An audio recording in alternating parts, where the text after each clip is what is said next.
Yes, sir. Back in action in another episode of DnA-Tvision, man. I got a good friend stopped by to join us today, like a sister, Miss Susan Goodwill.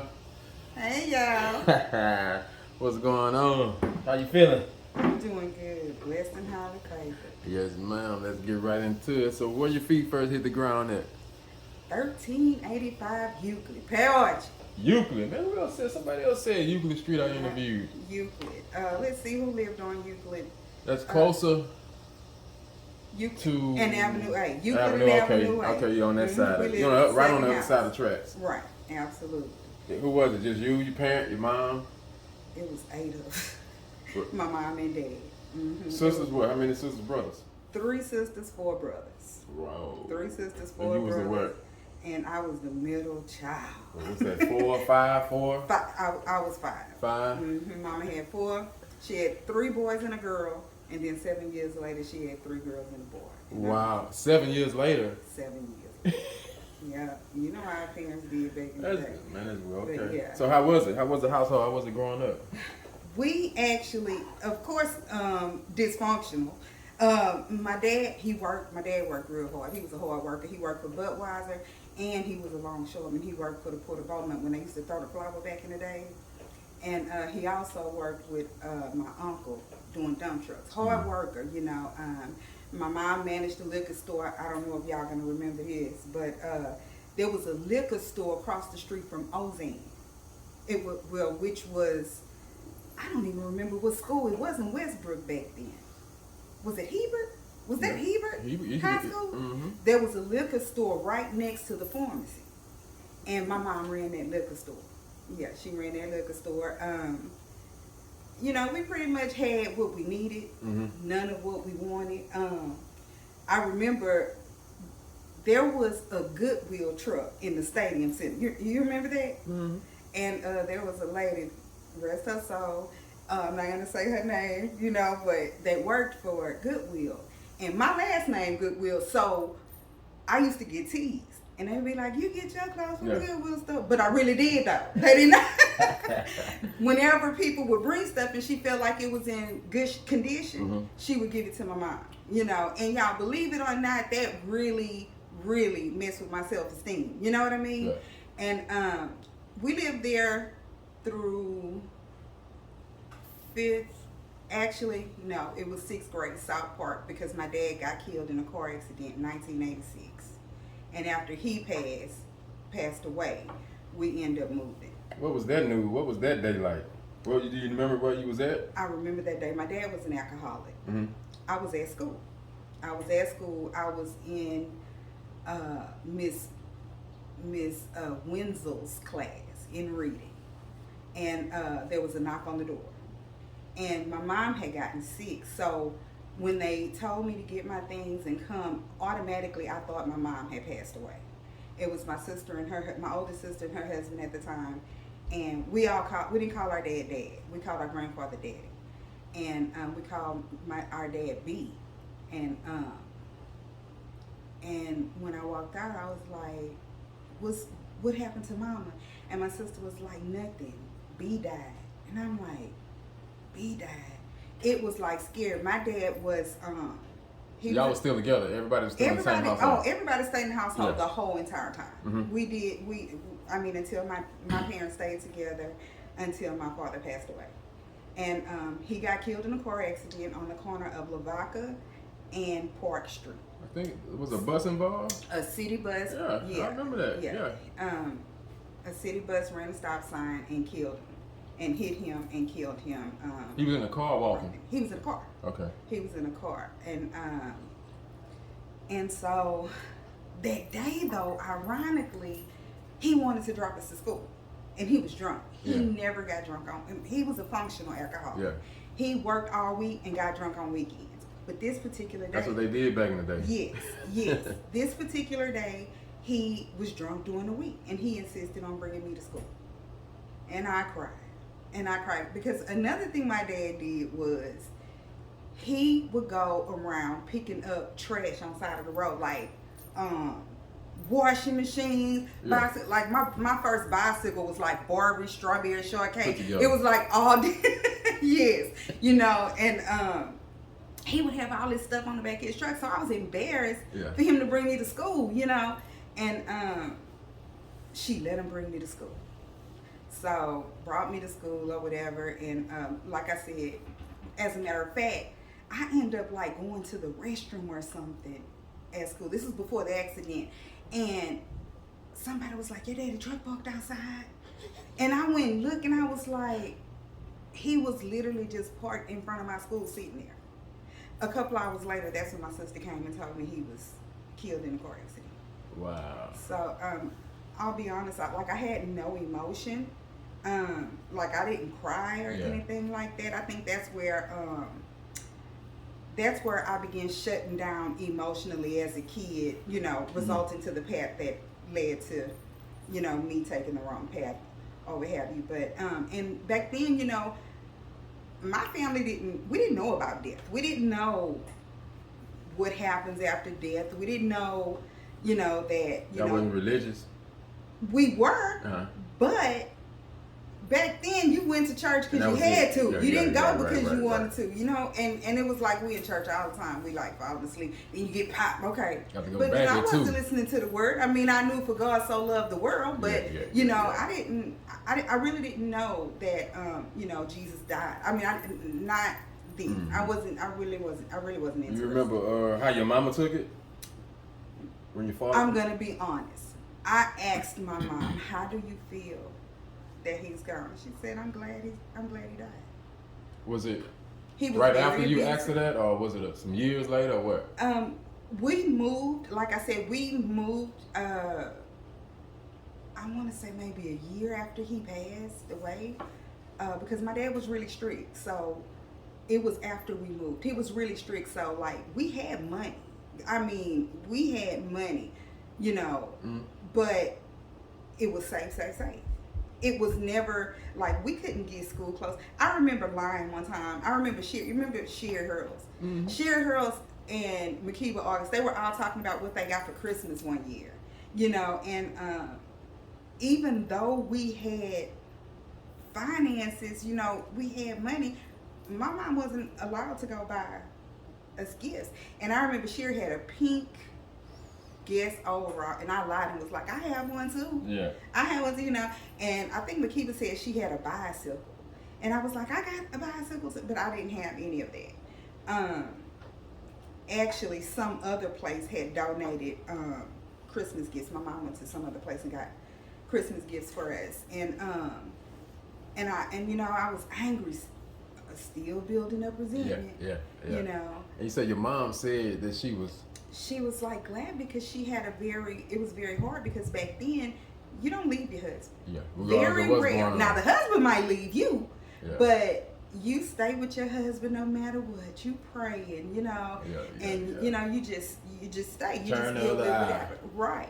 And my father again was an alcoholic. He was abusive to both my mother and all of the children, you know. So, well, and I'll say I was the last one because the other three were babies, so they didn't have to experience that. So, but yeah, so she was like, I'm glad he's gone. You know, I was like, wow. What grade you was in? You know, sixth grade. Okay. Sixth grade. And so we ended up moving on Flamingo Lane off of Sarah's Flamingo Cadillac and all of that stuff. And I'm going through this depression, not knowing how to speak to my mom about it, of course, because back then it was stay in the kids' place, shut up, you know, whatever. If you didn't need nothing to eat or whatever, you know, stuff like that, you really didn't have a voice back then. So I started going through this depression because I left all my friends. My best friends was VJ. Do you remember? I don't know if you remember VJ. VJ and Adrian. Adrian passed away in August last year. Adrian Quillen. She dated Sean. She had children with Sean. Fudge was Romeo. Adrian actually went to Central. Okay. She actually went to Central, but I know the name, but I can't. Yeah, Adrian Quillen. She had kids with Sean Williams. He went to Central. Mm-hmm. He was a Romeo. They called him Fudge back in the day. Yeah, I messed with the Romeo. Was he short though? Yes, he was. Yeah. Yes, he was. I'm looking at him, but yeah. I'm looking at her, but I can't see. I know that name. Dark skin. Yeah. He was dark skinned, real pretty girl. She was real pretty. She wasn't taller than No, she was wasn't shorter than me, as a matter of fact. Yeah. Yeah, I'm looking at, okay. Yeah, that's what's up. And we all lived on the same street. We all lived on Euclid, me, VJ, and Adrian. And we were, till this day, that's my girls. That's my ride or dies. Already, you know, already. They were good girls, you know. But so we moved. We ended up moving, and everybody went to Oldham. Yeah. My mom made me go to South Park. I left South Park, went to Oakland. I don't want to go to Oldham so bad, you know. But Why you wanted to go to Oakland? Because that's where everybody. Well, that's where my friends went. Yeah, The people that I knew, that's where they went, you know. So I'm going to South Park. Yeah. And I mean, you know. South Park Greenies. Yeah, you know. So, but I ended up liking South Park. You know, we had a good time. I mean, it was good. Yeah. So now we what? 9th grade. Oh my God, 9th grade. When did you feel yourself kind of? My transition was, I'm gonna say 8th grade. Yeah. Yeah. Mason Howell, Poochie. Yeah. When Poochie got killed. Yeah. Poochie, actually Poochie lived on Euclid Street. Mm-hmm. He would hang in the tears. But I'm gonna say about probably about the 8th grade. Mm-hmm. I start noticing. I start looking for attention and love in all wrong places. Right. You know, acceptance. Not so much love, you know, but like acceptance, you know. So I started experimenting with different people, doing different things, you know. Different people in the streets. Different things. Yes. You know, and these things, they gave me a rush. You know, back in the day, Warren Wells was at the corner store on Broadway. Mm-hmm. So, of course, I started drinking, and he, you know, I give Warren Wells a few dollars, you know, and he give me a Thunderbird, and just one swig would get you drunk, you know. You didn't, you know, so it would medicate my pain, you know, whatever I was going through, because I still needed my mom to explain to me what happened to my dad. How was you and your mom's relationship before your dad passed? Was y'all tight, or was it a lot of kids? It was 8 of us. She couldn't. Okay. You know. So how did it? After my dad passed. Yeah. Well, my sisters and brothers were grown and gone, so I'm the oldest at home. Yeah. So my mom went through this kind of Stella gets her groove back type life, you know. So it was like, Susan, you gonna stay home and babysit. You became the mama. I became the mom. Gotcha. So you trying to catch up? I ain't gonna say what catch up. She didn't have a life, and now she felt like she could breathe. Right. You know? So she started like her and my friend Adrian. Her and her mom were best friends too. Mm-hmm. My mom and Adrian's mom were best friends. So they would go hang out at there was a club, I think it was called Brown's or something like that, but it was over there on Calder where the Mexican restaurant is. I forgot the name of it. Chilitos or Carlitos, but it was a club back then. You know, we were kids, but they used to go over there and hang out. And so, of course, party at my house, you know. And back then it was like, Brandon Turner. That was like my best homeboy back then. Brandon Turner, Sean, I forgot Sean Coleman. Mm-hmm. Sean Coleman, Kendall, rest in peace. Katie? Yeah, Charlie Brown. It was like, we would just like, I would cook, you know, and stuff, and we would drink, and everybody knew, okay, you know, we got to get it gone before she come home, you know, and everything like that. And of course, my mama loved them to death, because by the time she came home, we drunk and quiet, and they like, hey, you know, she like, hey, baby, and they like, hi, Miss Goodwill, you know. It was cool for a minute, you know. And ended up, I started hanging with Keisha Lovett. Me and Keisha was my girl. That was my ride or die, Sunlight Manor. And me and Keisha started, you know, smoking together and stuff like that. So y'all off into the streets? Y'all hanging in the streets? Y'all just doing is everything? We were, I say good girls going bad, because we would like be dressed up. You know, we were like, we was hitting getting high. It wasn't until I left Keisha and him, I'm going to say about 10th grade, until I left and went to Lincoln Tears. I actually left home. I left and I went to Lincoln Terrace. And I met Jana. I met Jana first. Jana, what's up, cuz? You know, and Jana was the only girl crip, you know, and she was like, I'm gonna take you under my wing, you know, blah blah blah.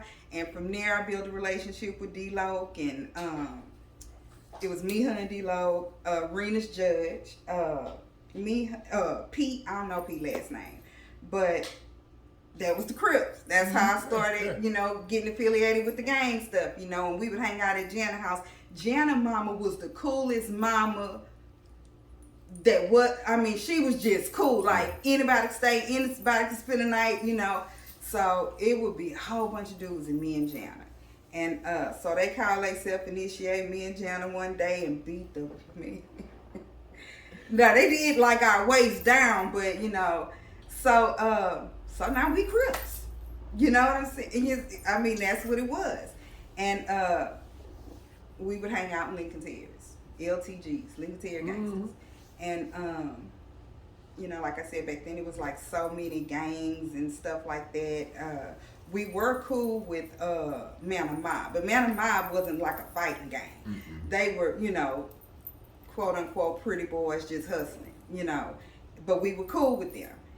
Now, LTGs had some mental problems.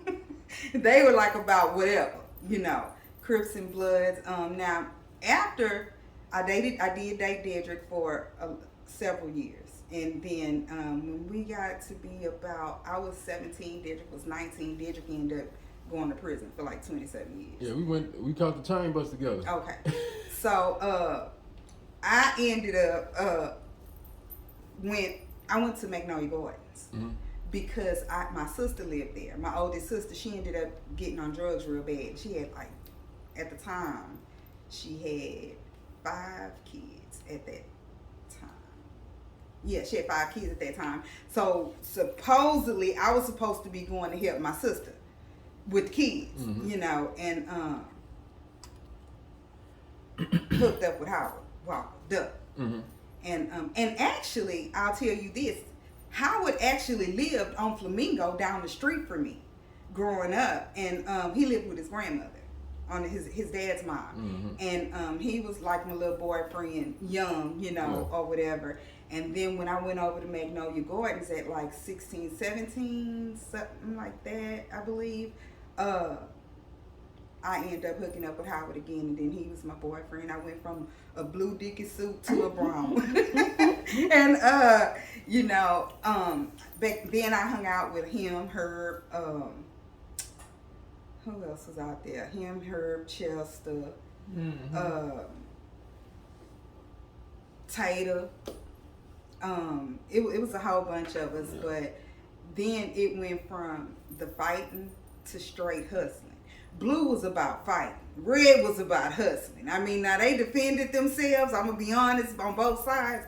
But when you was in the red, it's kind of like, long as you don't fool with me, I'm on fool with you. I'm about my paper. But on the blue side, they was taking it. I mean, you know, they was straight taking it. So, but I ended up staying over there for a good while, and Howard ended up dumping me for this girl named Sean. And look, I told him the other day, we were talking, because we still cool, and I was like, yeah, you dumped me for that girl, you know, I never, no, I didn't, you know, but yeah, he did. So I stayed out there, and then me and Shasta, you remember Shasta? Yeah. Me and Shasta started hanging out. Me and Shasta call ourselves being hustlers, you know, we hustling. And that's when 10 and then was doing 8. That's right. And Shasta was a 5 girl. Yeah. She was a 5 girl. I couldn't do it. You know, I wasn't gonna be able to do it. Shasta she was a 5. She had the 5,000 tattoo. Yeah. She had the 5,000 tattoo. Yeah. You know. Yeah. And yeah, she did. And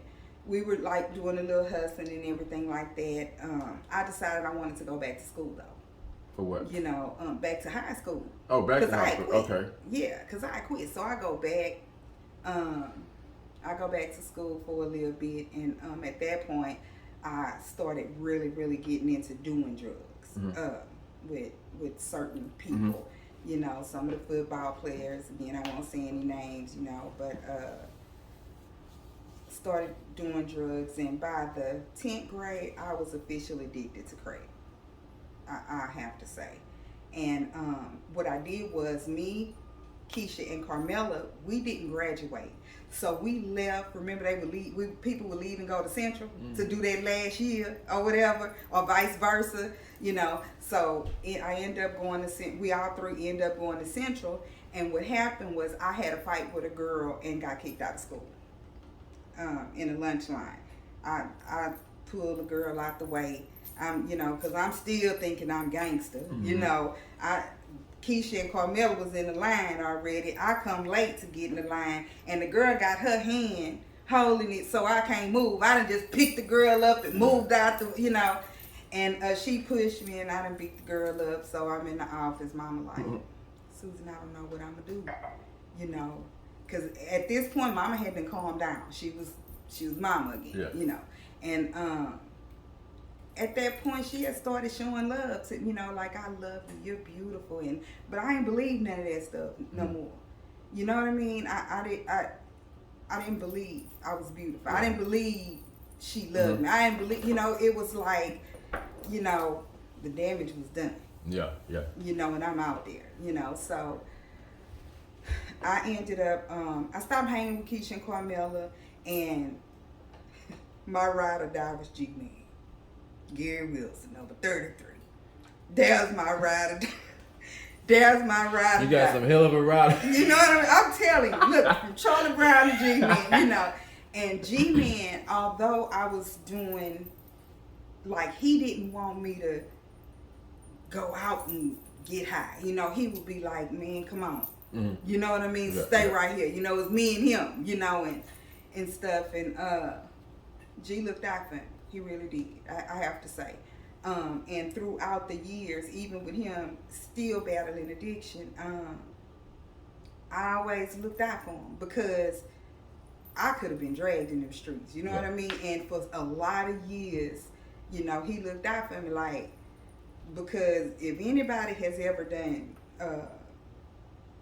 crack cocaine, you know that it is a drug that makes you want to go get it. Oh, yeah. You know, and when you want to go, when I say go get it, it's some things you will do, you know. Gonna get it regardless. To go, really. Rob, steal, sell your body, whatever. And Whatever G-Man was like, you ain't finna do that, Yeah. you know. So, it hit women harder in the streets. A lot of people don't know that drug hit women harder than guys. It does, damn it. It does. It got to the point to where eventually my mom made me leave Texas because I was so bad, you know, and she sent me to Hartford, Connecticut. What was that day like? Was you at home, or she called you, told you to get packed up? She had been. My brother had offered the option for me to go because I got my GED in 1994. You know, I gave up. I was like, you know, I'm gonna get my GED, whatever. And actually, I went to drug treatment, but it ain't work. I stayed sober about a week. Yeah. And then at that point, my brother called. He lived in Hartford, Connecticut, my oldest brother. And he was like, well, I just had a set of twins. We need a babysitter. We'll pay for her to go to college. UConn. I'm like, UConn? You know, I seen that on TV. Yeah. You know, and I'm like, so she can babysit the kids at night and go to school during the day. We'll pay for her to go. So I'm like, I'm going. But I get wasted before. So I'm good. I'm happy that I'm going, right? I'm all excited, you know, and I did want to change my life. I just didn't know how to do it, you know. So, man, I'm drinking. I had a half a gallon of gin, and then I'm smoking. My drug of choice was Primos, which is marijuana mixed with cocaine. So I'm getting drunk and high all night till the sun come up, and I was riding the Greyhound bus. You already out there? No, I'm on my way. This is when Mama said you're going. And you went on a bus. I'm going on a bus. Man, that's about 2.5 days on the bus, right? Hey. So I messed around and sobered up. I'm tripping. Like, now you tripping. Oh my God. I'm like, I've been on the bus 3 days and I ain't there yet. I called the payphones back then. I called my mom. I'm crying. Y'all done had this guy, right? This army dude. And he was like, what's wrong? And I was like, I've been on the bus such and such time, you know, and I'm like, my mom's sending me off, and, you know, and he was like, hold it, calm down, calm. He even talked to my mom. He told my mom he was gonna take care of me while, to make sure I was okay. Because I believe he was going to Atlanta. Or I want to say he was going to Atlanta because I was at a layover. I was on a layover in Atlanta. That's what it was. And he made me feel better because we ended up going across the street to the bar and get drunk. So then I'm back like I'm all right. You know what I mean? I'm medicating again. So me and him ended up exchanging numbers and everything. And I got back on my bus. And let me tell y'all, this was so weird to me. When I get on the bus, y'all, I guess I was hallucinating. But I looked outside the bus. And when I looked outside the bus, I saw my dad. Yeah. And it was like he stopped. And you know how like on the cartoons they had those sticks with the little bag, the homeless person back in the day, they had a little bag, like hobo bag. And in that vision I had, my dad was standing up there looking at me and he had that hobo and he stopped and looked and he shook his head and he just went on. Yeah. Man, I hit the gym and we left with the bus left. Ended up I'm telling you, I finally got to Connecticut, and when I got there, it's like, okay, I'm here. From the sun to the snow. But when I first got there, it was cold, but it was no snow yet. It was like snow about 4 days later. I went outside. I was going outside to smoke a cigarette. My brother knew it was snow, and it was not snow like we have. Oh. It snowed like waist deep snow, So my brother was like, everybody looking at me, and I'm like, going outside to smoke a cigarette. Why are they looking at me like that? I opened the door, and when I tell you, it was like snow, like I done broke down again. I need to get drunk or something because I couldn't, I couldn't comprehend this. Cigarette ain't gonna get it. And then you still go to work. Here it rained, everything shut down. Yeah. Not out there. Nah. Now, I don't have no clothes for the snow, so I'm walking because you don't really drive out there. Everything is bus, train, whatever. So I'm walking to the bus stop because I'm working for American Airlines at this point because my brother reneged on the Yukon thing, but I still had to babysit. Yeah. But I'm working for American Airlines, so I'm good, Now I'm walking to the bus stop. I'm falling because the boots I had on weren't fit for that type of weather, So, but I did it, and I made it through, and I had a pretty good, about 30-day run sober, Well, when I say I'm drug off of the cocaine, but because my brother didn't play that, his wife didn't play that, that they were very, the lady that he was with, my niece's mother, she was like a RN, she was like the head of CPS, she was very sweet, very good. She always, till this day, she is like the best. She's, but it wasn't no drugs or drinking gonna be at the house. So I would stop at the store and get a nip bottle on the way home down that, so I could deal with this normal stuff that I'm not used to, basically. Yeah. So I get there, and they had me doing normal stuff like taking the kids on bike rides. I never done that before, so we're doing that or whatever, but I done found the clique. I done said, I'll be back. You know what I mean? I'll be back. I done look, we go on a bike ride or whatever. I bring them back. I sneak out the house. Now, mind you, y'all, I'm 21. Okay? I sneak out the house. I go over there. It was a store. This dude named Darren owned the store. It was like a corner store. And, remember the Baby 8 Balls? They had Baby 8 Balls. I was so excited because only Scotty's had Baby 8 Balls,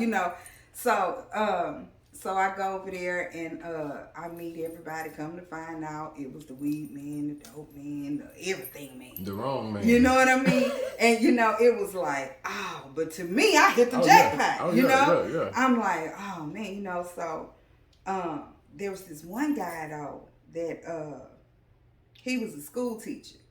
But he just smoked weed. But so he's like, can I have your phone number, whatever. And they labeled me as Texas because I was so country because, they were real proper there or whatever. So I ended up me and my brother had some real serious issues that stemmed from me as a childhood and from my childhood, and those things came up while I was living there. And when they came up, I flipped out and I just left. I left the house, and the dude around the corner that I met was like, "You can come stay with me." Yeah. You know. And I told him all about my story. I did tell him that I did drugs. You know, I told him the truth about everything, you know, because I was feeling like I didn't want to do it no more. I just didn't know how not to do it. And he wanted to help me. But unfortunately, he didn't realize the fact that he smoked weed and he would just drink wine, or he might have a beer, that still was hindering me. You know, because once I took the drink or hit the weed, then I wanted my real, you know, I wanted my drug of choice. So that lasted. And like I said, my disease progressed. It progressed to the point to where I started selling all his stuff, like his clothes. I mean, because he would model too. He would have all these, you know, the way they were dressed in New York with lugs. That was in like 1994. Lugs, Timberlands, all that. Like, that's what they were up there. That's what they wore back then. We didn't even know what that was. You know, in the early 90s. So he would have like everything match. Heel figure. He would have the hat, the shirt, the belt, the pants, the shoes. So I was selling like $100. You get the whole. You know, and he had so many clothes, he didn't really realize it. But one day, in Connecticut, they have 3 family houses. So it's like a house on the bottom, a house in the middle, and a house on the top. So we live like on the 2nd floor. So we looking out the window, and the dude I done sold a jacket to passed by with the jacket on. I'm like, oh my God. So he automatically go look, and it's gone. I'm like, I don't know. Maybe somebody broke in the house. You know what I mean? Yeah. So, I mean, I denied it till this day. He might know now. Hey, it is what it is. But, so, you know, like I said, that went on. My disease progressed. I began doing a lot of things, robbing and... Everything under the sun. Yeah, I began doing... So how long you stayed out there? 5 years. 5 years in Connecticut? I stayed out there 5 years. So you came home, what, 26, 27? I came home and actually to stay in 2002. 2002, because I seen when you called, I said you still got the Connecticut number. 2002, I came home to stay. My little brother had died. And I came for the funeral, and me and my little brother were real close. And when he passed away, it scared me, because remember, I'm still dealing with the baggage of my father passing. I don't get it. I don't understand it. You know. So back door, before I left Connecticut, I was homeless. Because I left the dude because I really wanted to be sober. And I realized I'm not gonna be able to get sober with him. So I left, and I went to stay at the Y. I was homeless. I went to stay at the Y. And you know, I was telling the people, like, man, I don't want to do drugs no more. And it was like, you know, it's a program or whatever. They had this big billboard, and it said, "Addicted to crack, call Abigail." I'd never forget. And I'm like, what the heck Abigail gonna do? I mean, you know what I mean? So I called the number, and it ended up being like a hotline, like we have now for different things. It was a hotline, and they referred me to a treatment facility. And I went to the treatment facility in New Haven, Connecticut, and I did good for a while. But the thing of it is that what I had to figure out is, in order for me to get better, I had to talk about all of this childhood trauma, you know, being molested as a kid, physical abuse, you know, being teased as a kid, you know, all of this stuff, being in the different gangs, and, you know, just being betrayed due to other people like me that was dealing with things like me, you know. We cool right now, but, you know, hey, if the opportunity, you know what I mean? So So I didn't know that. So I stayed sober for 2.5 years. That's when I came back. I stayed sober for 2.5 years. And one day I wanted to take a drink. Mm-hmm. I was like, I want to drink. Yeah. I'm not going to do no crack though. I'm just going to take a drink. I took a drink, and about 30 seconds later, they call it the sleeping tiger. And still today, it's like they say it's in the pit of your stomach. You're taught this in treatment. It's like a tiger sleeping. As long as you don't drink or get high, he stays asleep. But as soon as you take that first hit, or you take that first drink, he like, you know, and it's on. You know, they tell us one is too many, 1,000's never enough. So I took the drink, and I ended up getting high that night. Mm. That night, I was working for Cons Appliances. That night, I smoked. It was around Mother's Day. It was in May. I smoked the car. I smoked the apartment I live in, and I say that because it was all the money I had to pay my bills. You know, it was like the cards. I remember having the cards in the trunk. It was like 4 cards with $50 in it to give like my mom, the person I was dating, mom. You know, it was in the trunk, and I smoked that too. And I was with this guy, a well-known guy. Me and him was just cool, you know. And I was like, man, I relapsed. He was like, come on, I'ma hide you. You know, who come knocking at the door? Lil Black. You know, that's my cousin. So, you know, I'm like, don't let him in. But my car outside. They know it's my car because I had a Camry with like some, I think I had some Assassins on it or something like that. So you can't, you know that's my car. You know, and he beat me, don't let me in. And I'm like, nah, don't let him in. And I'm stuck. I'm hallucinating really bad. I saw Duracell battery rabbits beating drums, and I'm tripping. But I'm praying though. And I'm like, Lord, if you get me through tonight, I'll never do it again this time. I'll do whatever it takes. You know, that was May the 12th. And I was like, I'll do anything, whatever it takes, Lord, you know, just help me. And I called Beverly. Beverly was in AA. And I told her, I said, I relapsed. She was like, girl, bye. She hung up on me. I'm like, I'm coming. I'm like, I relapsed. She like, Susan, stop playing, you know, because I'm 2.5 in. What they call that? Rehab. You have a mentor, not your mentor, but sponsor. No, she wasn't my sponsor. She's the first person that brought me to an AA meeting in Beaumont. Okay. But still, you have your people that you can, you know, you end up,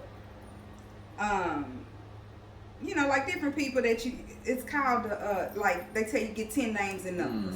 You know, so if anything go on, you know, you'll call one of them people on the list or whatever.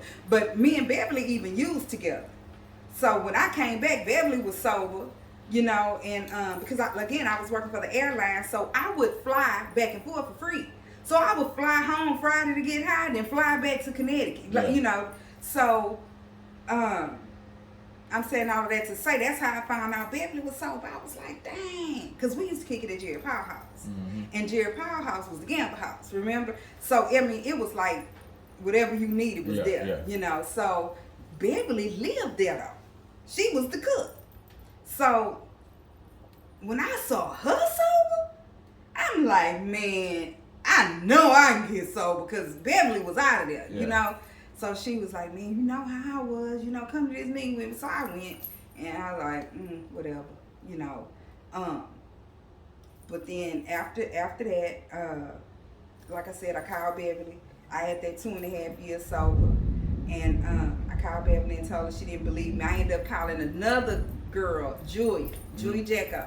I was like, Julia, I relapsed. She was like, where you at, crazy MF? You know, like, you know, and I was like, I'm at home. So, man, when I tell you that's the first time I could say I experienced love, because so many people from Alcoholics Anonymous came to my house and just sat with me like, until I like came down and was they know what to do. They know. Man, they know. Let me tell you. And I mean, we played spades, and they were just there. They didn't say you stupid. They didn't say, you know, nothing. Wasn't they just nothing. loved on me. You know what I mean? Yeah. And man, that was the first time I could say I experienced love. I felt that like they care about me. I never felt that before, you know.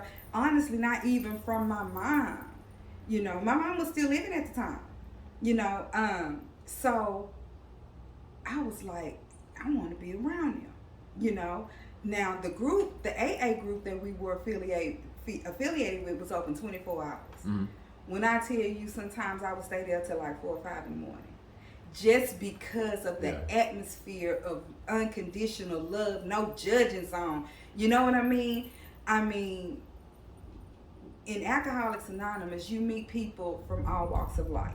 They done been through it all. You know, you have attorneys, you have doctors, you have prostitutes, you have all levels. Work at McDonald's. I mean, you know, but when we're in that safe space, we all on one accord. It's it's no big me's little U's, you know. So, you know, I kind of liked it. You know what I mean? And when was your last day doing drugs? You remember? Yes, May the 12th. That's the day, that May 12th day. That day I used one more day. Let me tell you something. When you stop doing drugs and decide to start again, it's 10 times worse than you did it that last time. So that one day scared me so bad. Yeah. Until I was like, that's what I say. You know, we always say, Lord, if you get me through this. But that time, God knew I meant it. That was my last time. And, you know, with God's help, I have 20 years.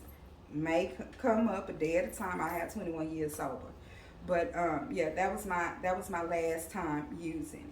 And, man, it was like up from there. I ended up, I got married. And my husband was like straight Old Testament biblical.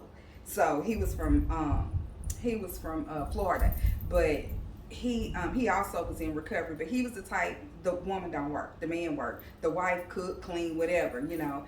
And man, that was playing out because I started feeling like a punk, you know, like, you know, kind of like I do, you know. But I wanted to be married. I wanted to be a wife, you know. So, you know. So I did it, you know, but ended up, I got a breakthrough. A mutual friend of ours had a janitorial company, and his wife had gotten sick. So he asked my husband, would it be okay if I helped do the building part-time, couple of hours a day. Like, it would take me like 2 hours. Until his wife, something had happened with his hip, and my husband was like, oh yeah, you know, because I wanted a big wedding. So the deal was, we went to the courthouse and got married. I'll work and use that money for our wedding. Long story short, they no longer could do the job. So it was the Port of Beaumont. In the back of the Port of Beaumont, there's a building, a 3-story building. It's the 842nd Transportation Battalion. That's where they ship in and ship out and repair Army vehicles and stuff like that. So the XO, which is the rank underneath the biggest guy, I forgot what they call him, the commander. So he's like, Susan, come here, you know. And I was like, yes, sir. He was like, you know, the guy's leaving. I was like, yeah, I know. He said, so we won't be seeing you anymore. I said, I know, you know. He said, had you thought about taking on the contract? And I was like, no, sir, because I was going to school to be an RN. I was going to Lamar Port Arthur. And I was like, no, I'm in school, you know, and I couldn't do it full time, you know, whatever. So he said, well, think about it. This is what we'll pay you a year. And you can do it for 5 years and see if you like it. Babe, I hadn't seen that many $100,000 when I start. He was like, start next month, get your paperwork done, whatever. Man, it was such a God thing to where this does not happen. The qualifications, I never went to jail in my addiction. That's another thing. Never went to jail. Yeah. You know, I never got caught. Yeah. So the qualifications that they had, it was like they went through all of your business, every fine-tooth comb. So I was able to get the certification I needed in order to contract with the federal government, but it was like a 6-month process. They needed someone right now. So what they done is they contacted this other guy that lived in like Chicago. And the dude in Chicago ended up finding a company in Houston and said, hey, you have this certification, but we want this lady to do the job. Y'all can work out whatever details y'all want to work out financially. Yeah. But this who we want in the building. So I ended up getting $80,000 and I gave her $20,000. So that's how it went. And then from there, I ended up with doing Waco. I ended up all over Texas. Mm-hmm. By then, I'm making like $1 million. You know what I mean? I'm like doing it. And I'm so excited. I get a phone call one day, and it's a Vietnamese lady, and she's like, hello, can I speak to Susan? You know, I'm like, yeah, this is, you know, at this point, this is like 2012. And she was like, we're needing some janitorial services in Bryan, Texas. It was to cut grass. Y'all don't know. Still today don't know how to cut no grass, okay? It was to cut grass and to clean the buildings. And it was like 6 contracts, 6-figure contracts. They were like, there's 2 companies. She said, I picked your company because of the name, Immaculate Sparkling Service. Immaculate Conception is in the Bible. She said, and I felt like God was leading me to you. Dan, I want to tell you something. Man, I cried so much. You know, not only had I finally worked the 12 steps and got everything out that was I had been dealing with for all these years. So now I'm free. You know, God set it up so perfect. Then I get all these contracts. So now I got all these contracts. I'm driving. I got married again. I had a newborn baby. But I put the baby in the back seat. We gone. You know what I mean? And we would go, and the blessing was the jobs was paying 6 figures, and I only had to work 1 day a week.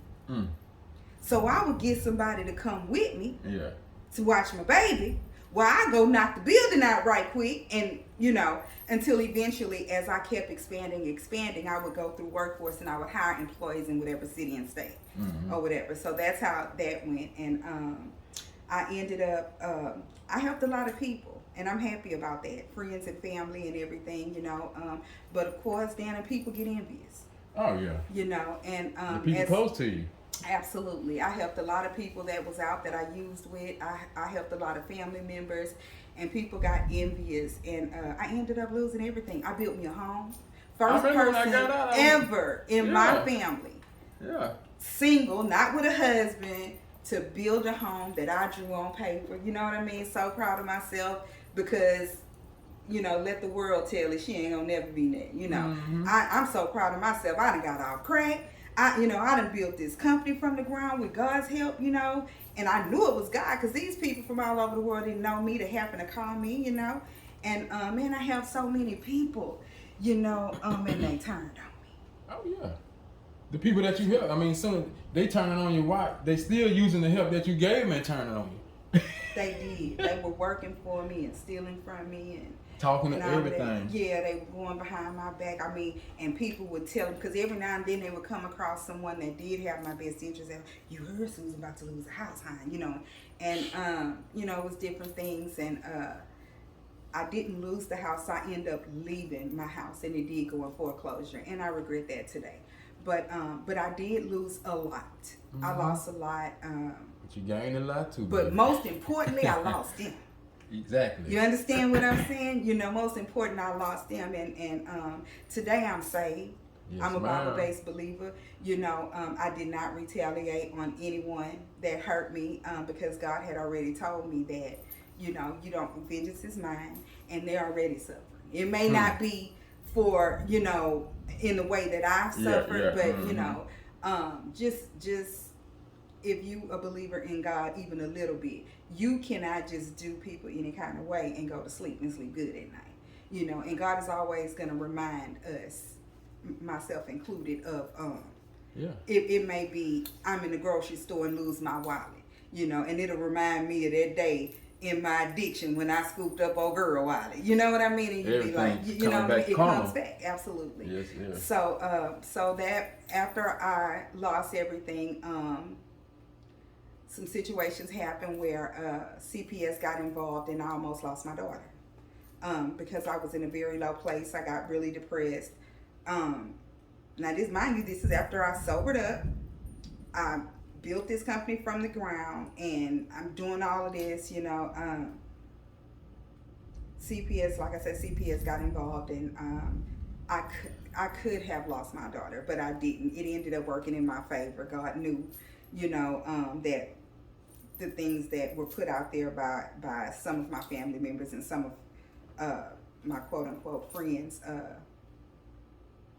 it was lies from the pits of hell. So you know, God had my back, and it worked out. And so I ended up moving to my house. Let me tell you this first. My house was a 5-bedroom, 6-bathroom house. When I lost everything, guess where I moved to? Carly House Apartments, 1 bedroom. Do you understand? When I tell you that was the most humbling, embarrassing, hurtful situation. Yeah. Not even because I lost it. How you lost it? It was how I lost it, and the people. Yeah. You understand what I'm saying? Mm-hmm. And they laughed at me. Still coming around. And they talked about it. Yeah, and they come talk to you like they don't know, like they didn't have nothing to do with it. Oh, but I let them know. You know, in a godly way, because you know He prepares the tables before us in the presence of our enemies. You know, so man, you know, some of the people you wouldn't even believe you'll be like, nah, he didn't do that. Nah, Susan, she not like that. You know, because we know. But I pray for them. I have forgiven them.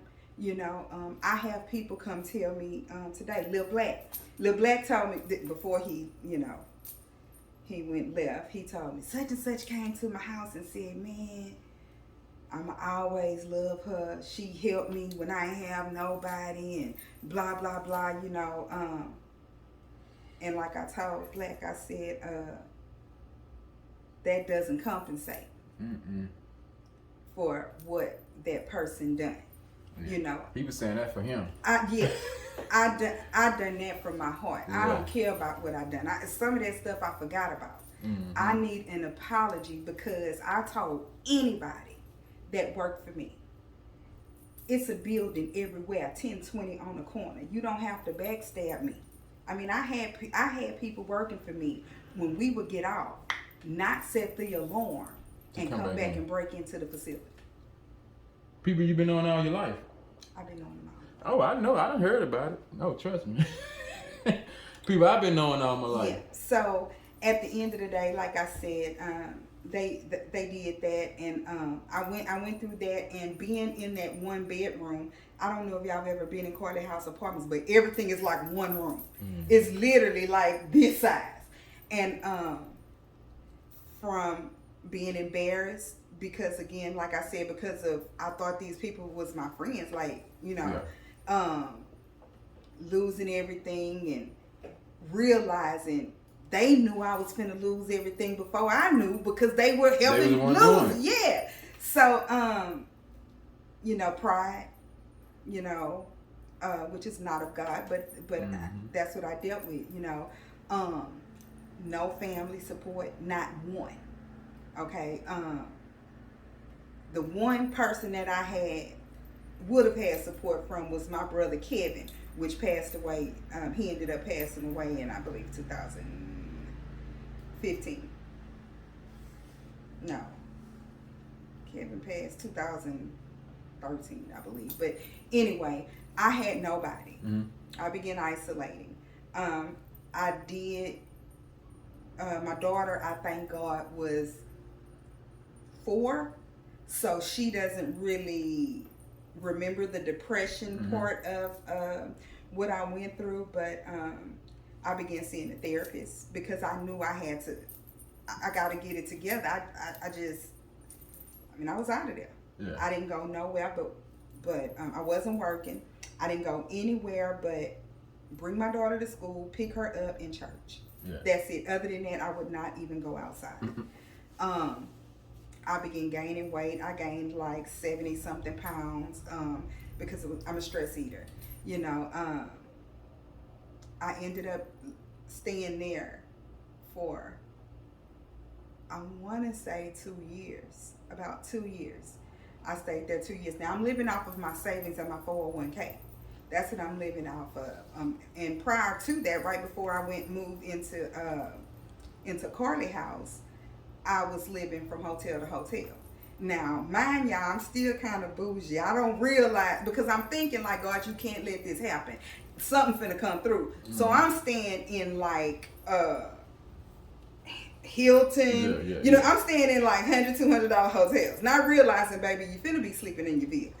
And at the time, I was in the Hummer. Yeah. So literally, we end up sleeping in the Hummer, like 1 or 2 nights. Mm-hmm. You know, and a friend of mine's girlfriend was managing Carly House.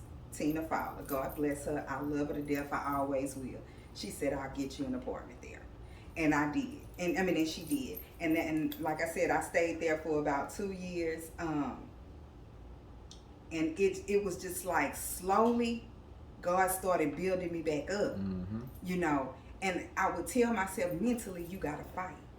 You got to fight, because I already knew that the enemy said the battle was for my mind. He wasn't trying to kill me, you know. And I thought about the story of Job when God told Lucifer that you could do whatever you want to, but you can't kill him. So I knew as long as I had breath, I had another chance. Mm-hmm. I had to given up on my janitorial business. I'm gonna be honest. You know, I didn't know what I was gonna do. You know, but I knew I wasn't just going to work at McDonald's. Yeah, you know, my pride wouldn't let me do that. So, y'all, I got the power to fight with my therapist's help, my church family help. I had a couple of people that I was able to tell the whole truth, nothing but the truth, like I'm telling you guys, because back then I couldn't do that. I was too shy, mm-hmm. You know. But I was able to tell them the truth, and I was in this women's class one day, and this woman came, Minister Charlene Ron, and she walked up to me and she said, the Lord said, when you're not ashamed no more, you're gonna come back up. I was like, yep. Oh my God, I just started crying, because that woman didn't know me. She didn't know nobody that knew me. She didn't know, you know, so I knew mm-hmm. that was confirmation. A couple of times I went to the altar at church, and you know, it would be like random, like 3 times, total 4 times. Someone came and told me, you're getting double for your trouble. The money you lost can't compare to what you finna have. Mm-hmm. I mean, and it was just like, yeah. People that didn't even know me, they didn't know that was my struggle, you know? So I knew that God had a plan. I wasn't connected enough to execute it. I didn't know. So I began going to women of God that were further in the faith that I could learn from, mm-hmm. and ask them to pray that God gives me the vision and order my steps to show me what to do. So, y'all, when I tell you I ended up refurbishing my company, rebranding it and everything, I ain't tell nobody. I was silent. In the process of that, me and my baby moved from a 1-bedroom to a 2-bedroom with bathroom. I mean, like we could literally walk around. Mind you, we had 2 dogs the whole time. So even when we were sleeping in the Hummer, it was me, my baby, and 2 dogs. Okay, so now we in a 2-bedroom. I done refurbished my business. I got everything going, you know, and I'm moving in silence. Yep. I ain't tell nobody nothing, you know. My enemies begin to they trying to figure it out. You know. And to be honest, this is my first time publicly saying that I am officially back in business. Yeah. You know. And I thank God, because it was so much I had to learn, because you will learn that words of wisdom. God doesn't intend for us to bless everybody. You know, and just because you need your car note paid and I have the money, that doesn't mean God intends for me. Just because I have the money, I'm not supposed to pay your car note. Mm-hmm. God will lead you. Yeah, God will show us, you know, and he had to strip me of everything so that I can see who was for me and who was against me. Yeah. So I bless God for losing everything. Don't get me wrong, and every now and then y'all still go past by my house because I'm claiming it back in the name of Jesus. It's gonna be for sale, and I'm going by my house. Yes, but ma'am. So after that, I got my business back. I'm providing for me and my daughter, and I got a divorce too. I got a second divorce. And I told God, you know what? You get me out of this divorce, I'm gonna be single.